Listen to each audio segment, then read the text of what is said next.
What's up, everybody? I'm your host, Emily Eamon, and you're watching Big Ten Volleytalk, a digital web show where I give you the latest news, insights, and updates into everything Big Ten volleyball.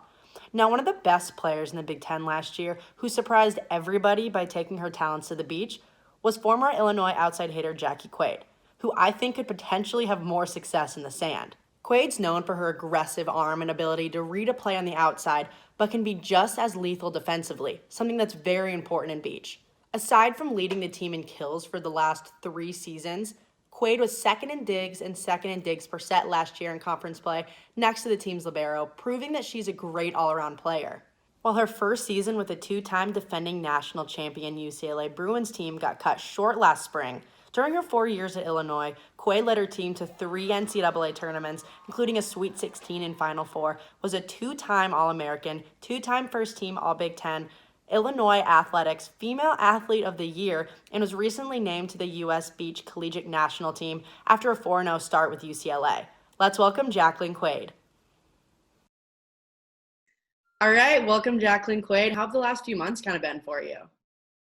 They've been weird. I think everyone's kind of getting a little tired of quarantine, but honestly, it's been good. I've been able to come home and spend some time with family, which now that I'm usually out in California is precious time, especially now. So that's been really nice. I've been at home for a while, so just spending time with family and relaxing has been pretty nice.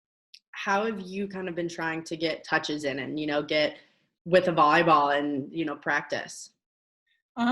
Just against the wall, really. I'm lucky I have my brother here and my boyfriend, so they'll like pepper with me in the backyard. But yeah, other than that, it's tough to get some real game like training in. But I think just being creative, doing stuff against the wall, working on some things that maybe you don't always have time to work on when it is regular practice time. So I think yeah, same kind of similar, just staying creative in this time for sure.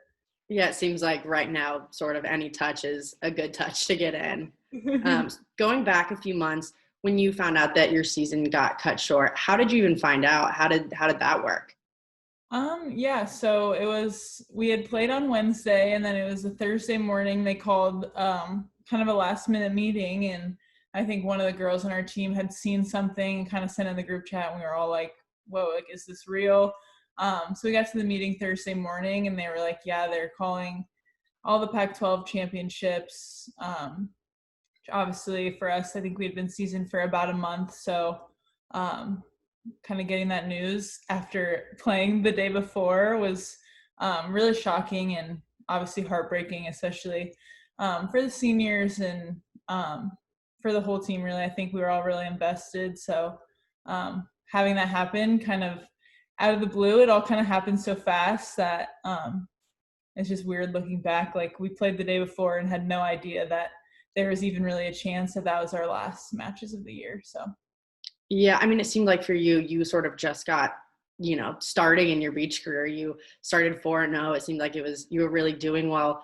How was that? You just started and getting so much momentum and all that coming to a halt. yeah, for sure. So I had just gotten there in January, so still like was learning so much every day, and being in that environment, I felt like I was growing so much. And then to have it all kind of come to a halt for me at kind of a pivotal time in my like transition to beach was definitely really heartbreaking. I think at that point, me and my partner were, I think, just playing really well, having some good momentum, and to just have all that end was really tough. And definitely would have liked to finish out the season, see what we could have done that year. So Mm-hmm.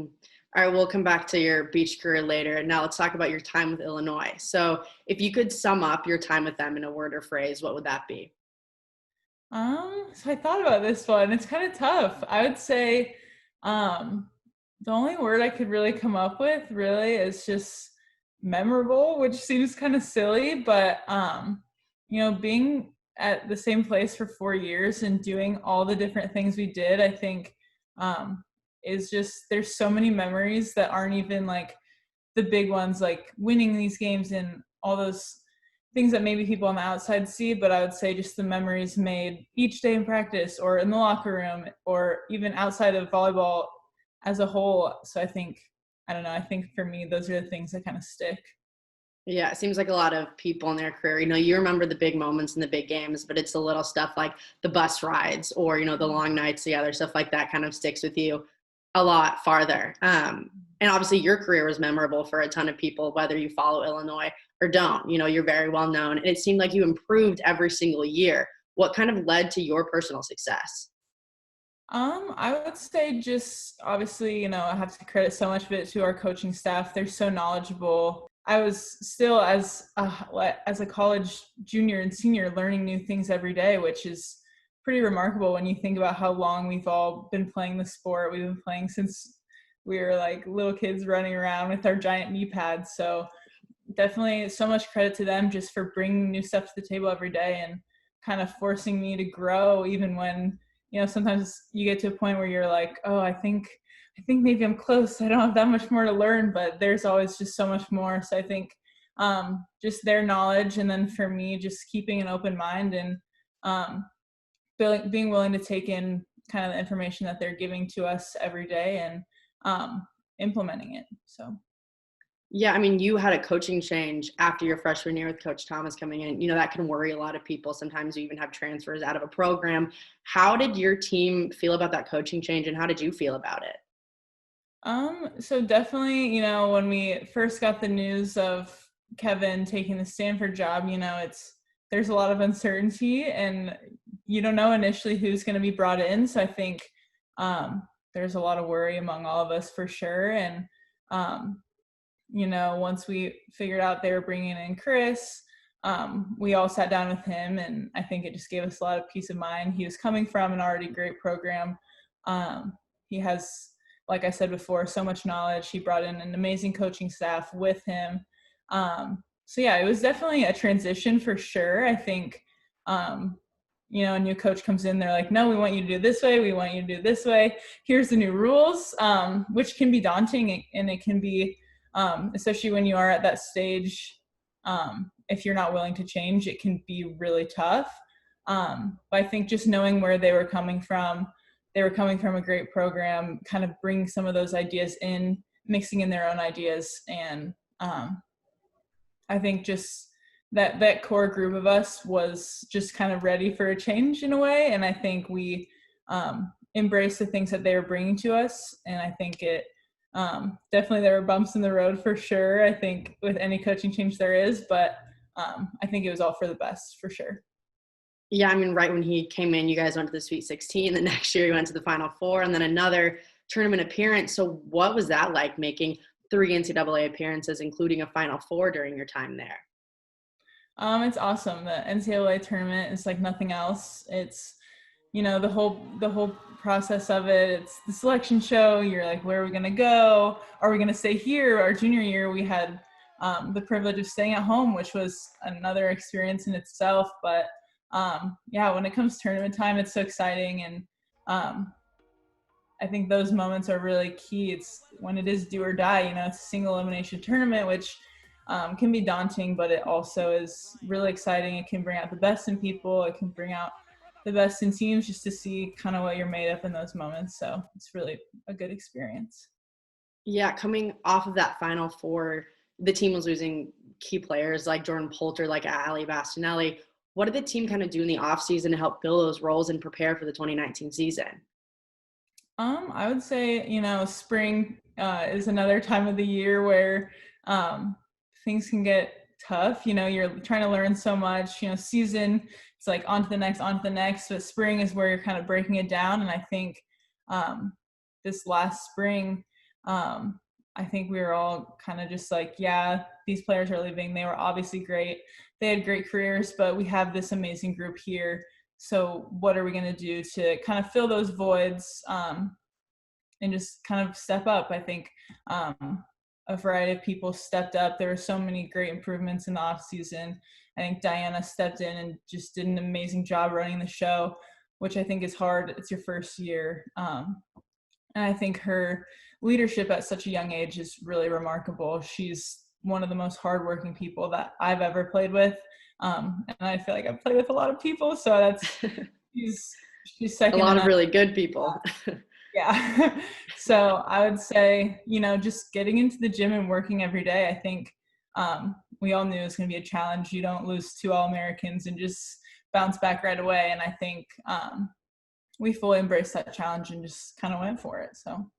Yeah, I mean, you guys started last preseason, you beat number 19 Tennessee twice and then beat number 17 Marquette. How did the team feel and what was the mindset heading into Big Tens?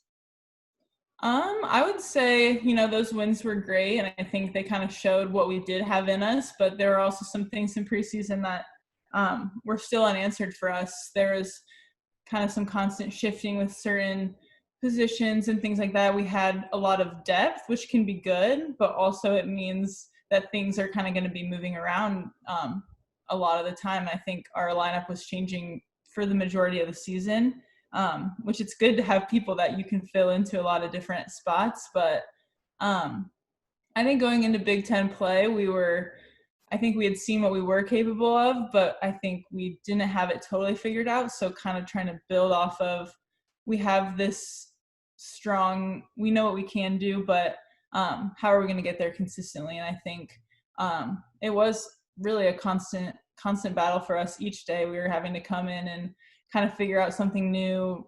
You have maybe a new person next to you and you're working through that, which I think are all great challenges and definitely great problems to have. If you have multiple people that you can fill into a spot, that's always a good place to be, I think. Yeah, definitely. Looking at your arena, I've played in Huff Hall a few times. It's a super loud place. It's a hard place to play in. So on senior night, when you're walking into the gym, how is that knowing it could be your last time playing in such an incredible place? It was pretty heavy. I think for all the seniors especially, it is heavy. It's a place that you've played in for 4 years. You've done you've had the ups and the downs there. It's a place that has seen every side of you. So definitely was heavy. And I think going into that match is obviously you're focused on getting the win first. And that's first and foremost, but also, just kind of taking that in the last time, like looking around and you're like, wow, like this is something truly special. And I think kind of moments like that are important to just not take it for granted and really take it in. So. Yeah, looking forward for the Illini team, they're losing you and Ashlyn Fleming in the front row, and you're using a really core group of girls in the back row with you, Caroline Walsh and Morgan O'Brien, who control the back row essentially. So who do you think's kind of going to step into those roles and help fill that void that's going to be there? Yeah, so I think that's a really good question. I think when you lose a bulk of the people that were taking those reps, there's a lot of uncertainty, and I think especially with this spring going how it has, they haven't been in the gym obviously at all since whenever everything shut down. So I think it'll be definitely telling once preseason starts just who. I think there's so many people that have the skills in that gym. I think passing wise, they train us really well. We're very disciplined. And I know for me, I went from someone that didn't pass to someone who was able to take a pretty big load just from their knowledge and training and kind of breaking things down for me. So I can't name names because I think it just depends on, once preseason's rolling around, who's willing to learn, willing to step up. And there's so many people in that gym who can take on that load for sure. Yeah. All right, moving on. This is sort of just Big Ten questions. So what matchup did you always look forward to during the season? That's a tough one. I would say, I don't know, for us, it's kind of Purdue. I feel like Purdue, we always are pretty similar level of team. So it ends up being even if doesn't go to 5, all of the sets are always close. For some reason between us two, it's always a really intense match. And I know for me, just being from Indiana, my brother went to Purdue. So like some of my friends were there, my whole family's there.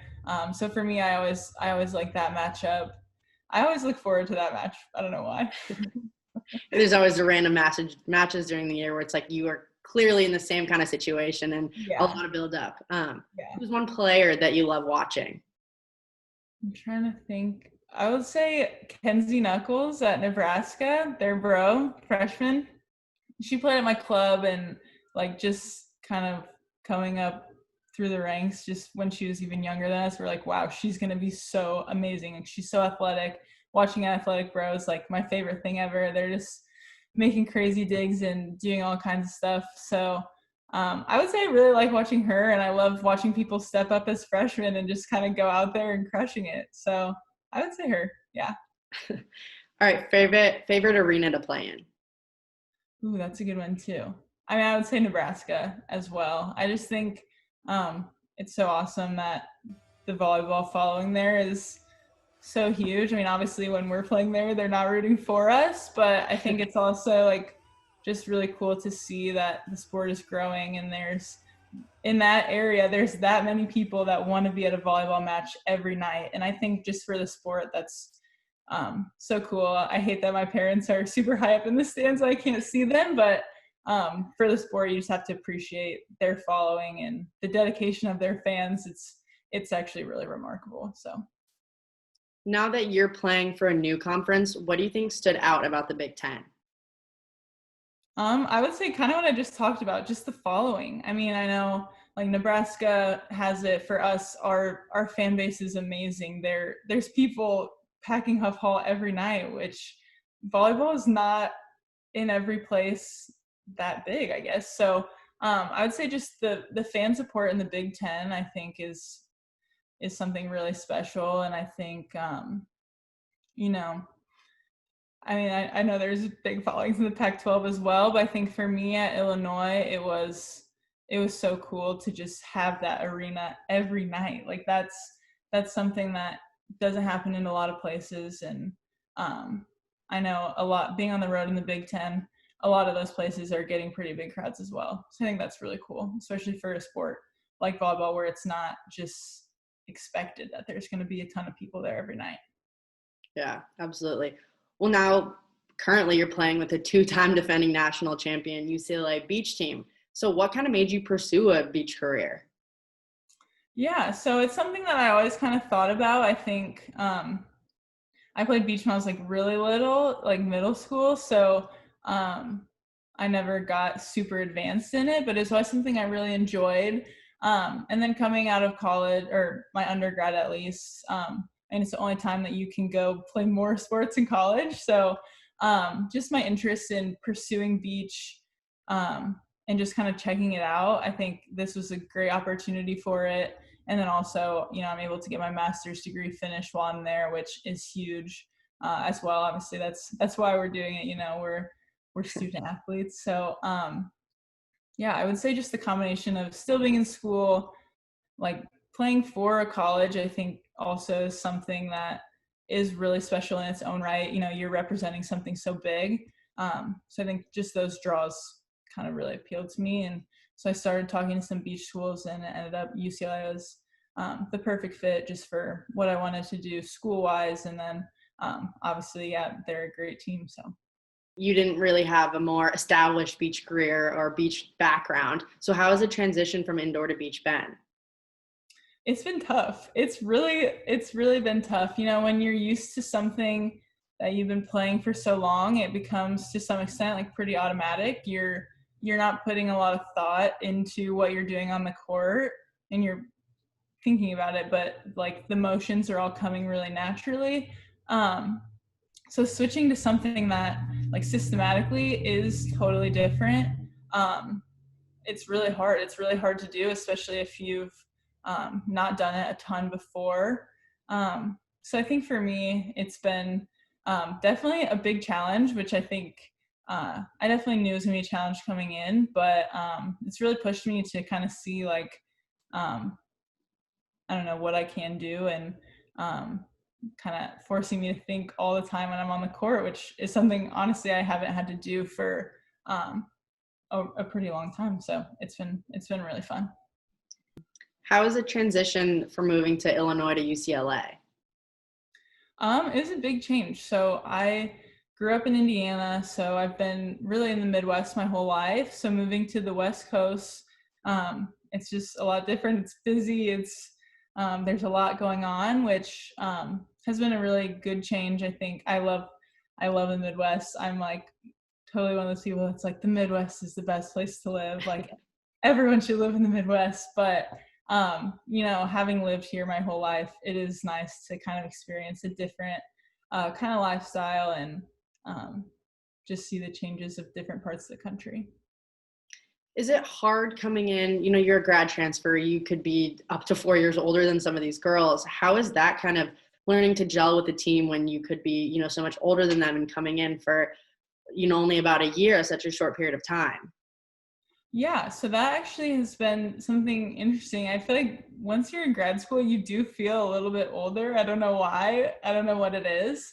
But I think just being on a team, you're all still, you're different ages. You probably have different interests and so many differences, but you do have that common thing where you're on the same team.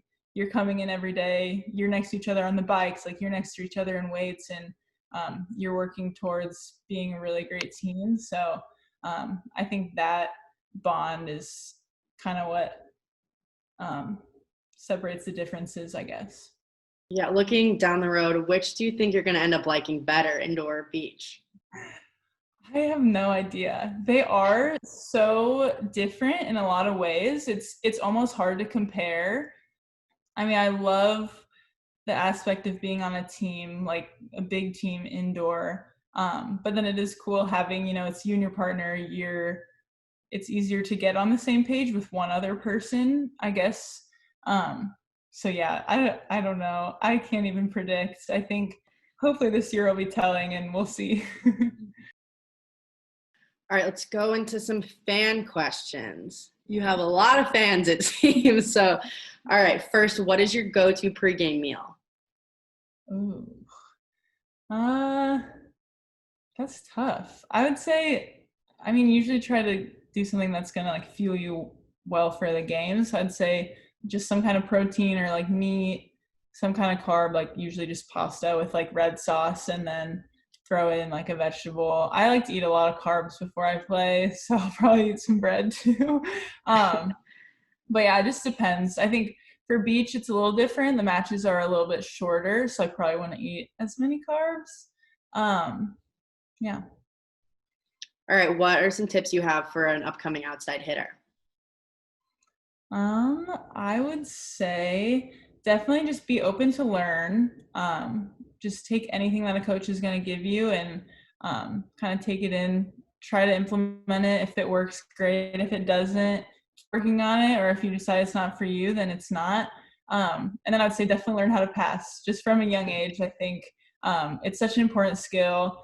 And I will say, just from my experience, once you learn how to pass, you're pretty valuable for a team. If you're someone who can pass and you can hit, it's hard to take you off the court. So, I think that focus on passing is something I think a lot of people overlook. I know I did in my younger years. I didn't start really working on passing until like heading into my junior year. So I think that focus is really important for any young outside hitter. What inspired you to play and what keeps inspiring you to play now? I will say, so I honestly started playing volleyball just because all my friends were when we were little and we thought it was super fun. I never really signed up thinking like, oh yeah, I'm going to go play in college. It was something fun to do with my friends, which I think has also kind of bled into how I like to play and just kind of having fun with it and not making it too heavy. I would say what keeps inspiring me to play is just I love being on a team. I love trying to figure out like how a team is going to work together to get to where we're trying to go. So I think, I don't know, just the inspiration of watching your teammates work super hard makes you want to work super hard, and just the whole team atmosphere and aspect of volleyball I think is really inspiring, and just watching the people around you work as hard as you are to do something together, I think is a really cool experience. What are some of your favorite drills that you can do on your own or with a partner? I would say I'm definitely an advocate for just a basic pepper, just kind of getting touches and doing that. I think for me right now, I've been working on my hand setting a lot, which I'm not very good at yet. So I've just been having like my brother or my boyfriend like toss me what would be a pass and just getting reps setting it, because that's one skill that I'm not very comfortable with and I'm not used to yet. So anything that you could see as a weakness for yourself and just getting reps at it while we have so much free time, I think is really important. Mm-hmm. All right. What's one thing you're looking forward to doing most after this pandemic is all over? I think they're opening back up now, but I would say just going to the beach. They were closed for a long time, and it was like starting to get nice out when I was still in California, and we couldn't really go, so that kind of stunk. But I would say just going to the beach and like not having to feel like afraid to go be with my friends, I guess, like, and just like having to be like, oh, like, okay, yeah, you stay over there, like you just kind of go into some normalcy of just being truly with the people around you. Are you headed back to SoCal anytime soon? Yeah, I'm leaving on Tuesday. Going back to start moving. I think a lot of the beaches are opening up. I don't think they're not setting up nets or anything yet because they don't want to encourage people to come play. But I'm just going to try to kind of get back into the sand fitness part of it, get my sand legs back before hopefully things start opening back up. Well, I'm excited to watch you next season, and good luck with training and headed back to SoCal and everything. Thanks. I appreciate it. Yeah, thanks for being on. Yeah, thanks for having me.